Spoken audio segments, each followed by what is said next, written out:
7.54, siamo tornati in diretta dopo aver ascoltato questo pezzacchione pazzesco e adesso invece continuiamo a parlare di Examiu. Lo facciamo con i sindacati. Diamo il bentornato qui a Cittadella Cosimo Sardelli della Funzione Pubblica di CGIL. Buongiorno Sardelli. Buongiorno a tutti e a tutte.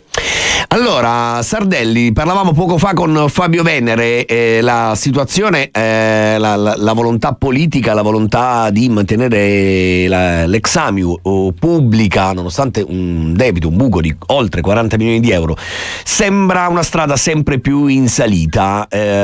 Queste nuove norme dell'antitrust complicano le cose.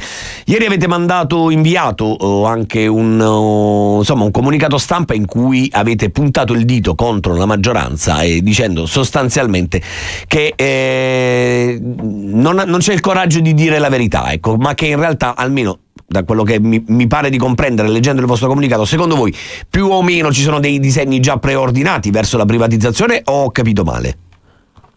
Guardi, diciamo che il comunicato dell'autorità garante del mercato non è che dica porti grossi elementi di novità, pone una deadline, dice all'amministrazione: entro 30 giorni mi devi far sapere come riesci a salvare l'azienda dal punto di vista gestionale, quindi i dati scadenti sulla qualità e sulla percentuale di raccolta dei rifiuti, e dal punto di vista economico gestionale, dicendo che entro il 31 dicembre per andare in proroga con l'affidamento in house ad Amiu devi risolvere queste criticità.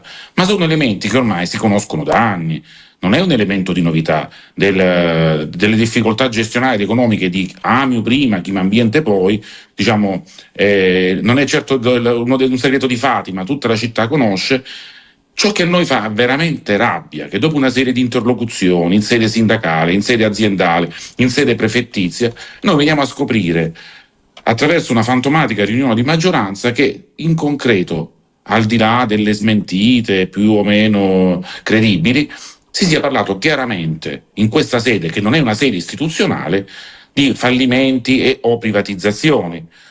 Ora, io credo che siccome Chimambiente è un patrimonio della comunità tarantina, questi percorsi, e questa è la prima questione, vanno fatti in trasparenza e chiarezza con tutti gli stakeholder, a partire dalle organizzazioni sindacali, ma consentiteci, a partire da tutti gli stakeholder della comunità ionica. Perché guardate, un'operazione di questo tipo non sarebbe un'operazione indolore, perché non avremmo certo certezza sulla migliore efficacia ed efficienza del servizio. Sui giornali si legge quotidianamente di realtà dove sono interamente private, con difficoltà paragonabili a quello che c'è la raccolta a Taranto, ma anche sul piano delle ricadute occupazionali e sociali. Io voglio ricordare che il bacino di lavoratori di Chimambiente, tra lavoratori diretti e lavoratori somministrati, cuba oltre 450 dipendenti. Allora noi chiediamo chiaramente che si faccia un'operazione verità, si abbia il coraggio di dire la verità. Noi abbiamo intitolato il nostro comunicato "Il coraggio di non dire la verità".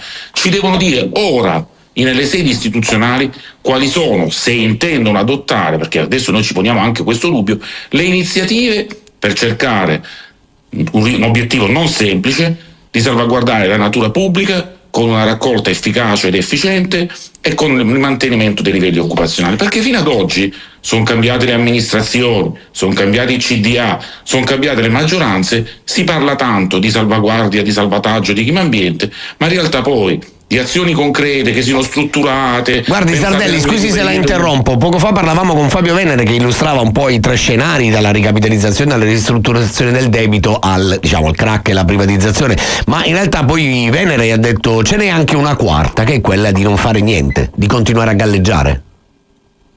Ma quella di continuare a galleggiare, l'autorità garante è stata chiara: entro il 31 dicembre loro devono dimostrare la economicità, ma non solo la economicità, ma anche l'efficacia e l'efficienza per l'affidamento in house del servizio e quindi per la non esternalizzazione. È stata posta una deadline in maniera chiara, cioè il tempo del galleggiamento, che è durato 20 anni, e noi abbiamo detto anche nel comunicato, se l'avete letto, che noi chiederemo conto alla magistratura ordinaria e alla magistratura contabile delle responsabilità politiche ma anche giuridiche e contabili di chi ha determinato questa situazione, ma anche di chi non è intervenuto per risolvere questa situazione, perché il tempo delle chiacchiere, delle promesse, dei comizi è finito. Adesso sono in gioco 450 famiglie, il futuro di 450 famiglie, il futuro di un asset fondamentale per la città e il futuro di una città che sia una città europea, con una raccolta dei rifiuti efficace ed efficiente e con un decoro urbano. Adesso ci devono dire nelle sedi istituzionali, non nelle chiacchiere dei giornali o delle riunioni di maggioranza. Ma come le chiacchiere dei giornali, Sardelli? Che dice? Perché le sembra normale che i stakeholder... sì, ma non siamo noi che raccontiamo le chiacchiere, però. No, poi fate il vostro lavoro, però meno male. Non è corretto. Non è corretto che queste cose... leggerlo dai giornali. Ecco, su questo siamo d'accordo. Lo ritengo profondamente scorretto dal punto di vista istituzionale e lo ritengo anche profondamente scorretto non solo nei confronti dei lavoratori e delle lavoratrici, ma più in generale della città, perché noi adesso chiediamo sul futuro di Clima Ambiente una operazione verità, si deve avere il coraggio di dire la verità e se effettivamente si vuol salvare, come lo si dice a parole, si deve dire in maniera chiara quali sono le azioni immediate, il tempo è finito. E allora l'appuntamento dei sindacati innanzitutto è il 31 marzo alle 10 in un sit-in davanti a Palazzo di Città. Intanto grazie come sempre a Cosimo Sardelli per essere stato con noi, buona giornata e buon lavoro. Grazie, arrivederci a tutti e a tutti.